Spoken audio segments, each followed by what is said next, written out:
कुटिचक बहुदक आदि सन्यासियों के नियम है। कितनी देर तक खड़े रहें?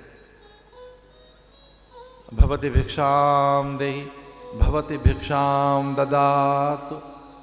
आवाज लगाई, कितनी देर तक रहें अगर द्वार नहीं खुला तो? कुटिचक है तो 3 गायत्री जपे खड़े होकर, और 3 गायत्री में भी द्वार ना खुले तो दूसरे घर में जाए, फिर तीसरे घर में जाए, और 3 घर में भिक्षा मिल गई तो ठीक है, अन्यथा चौथा अटेम्प्ट न करे, चलाए वापस। क्या नियम रहे साधु।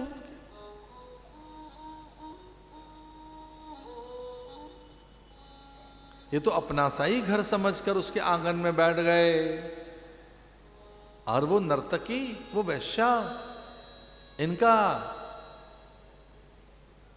तपा पूत जीवन देखकर ढेर हो गई। पूर्व काल की उसकी चेतना लौट आई। वो चकित सी, विस्मित सी, हर्षित सी, आनंदित, उल्लसित सी, अवाक रह गई। एक कुतूहल देखा उसने कि द्वार पर सन्यासी 4 मुंडित, वे सन्यासी ध्यानस्थ, समाधिस्थ, आत्मस्थ, स्वरूपस्थ। प्रणाम करके कहने लगी इन सन्यासियों से कि देव आपकी क्या आज्ञा है। ढंग से देखा भी नहीं साधु ने, कौन कैसी स्त्री। उन्होंने कहा पुत्री भिक्षा करनी है, भोजन बनाई, भोजन लाइए। अब हविष्यान्न नहीं, यज्ञ घर में है नहीं, चौर अन्न, दस्यु अन्न, लूट कर लाया हुआ धन, उसका अन्न। और जैसे ही थाल सामने आया तो समझ गए सन्यासी कि इनके यहाँ यज्ञ नहीं होता है, ये प्रसाद नहीं है, इसमें तुलसी नहीं पड़ी है, इसमें दुर्गंध आ रही है अन्न में, दूषित हाथ इसके, कुत्सित मन इसका, मलिन जीवन इनका, ये संस्कारहीन प्राणी है।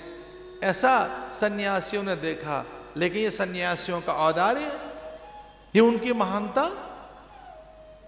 तो उन्होंने कहा ईश्वरी आज्ञा ऐसी है, आज का जो हमारा प्रारब्ध है उस प्रारब्ध में अन्न ही ऐसा लिखा है, इसलिए इस अन्न ब्रह्म का हम तिरस्कार नहीं करेंगे।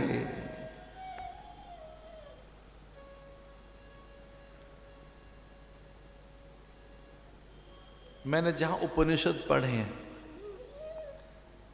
जिस परंपरा में मैंने वेद उपनिषद पढ़े हैं, विशेषकर प्रस्थानत्रयी का अभ्यास किया है, जिस परंपरा में मैंने, उस परंपरा के एक संत की बात बताता हूं मैं, उस परंपरा के संत की।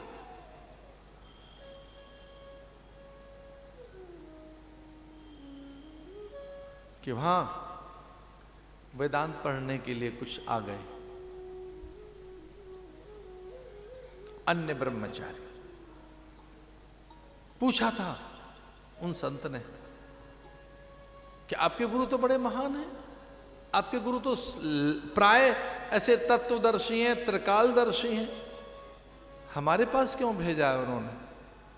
ब्रह्मचारियों ने कहा हम काशी से आए हैं और हमारे गुरुदेव का ऐसा कहना है कि आप वेदांत के पंडित हैं, आप जैसा वेदांत ज्ञाता कोई है नहीं, आप अद्भुत वैयाकरण हैं, सर्वदर्शनाचार्य हैं, और वेदांत के आप ज्ञाता हैं, हम आपसे पढ़ने आए।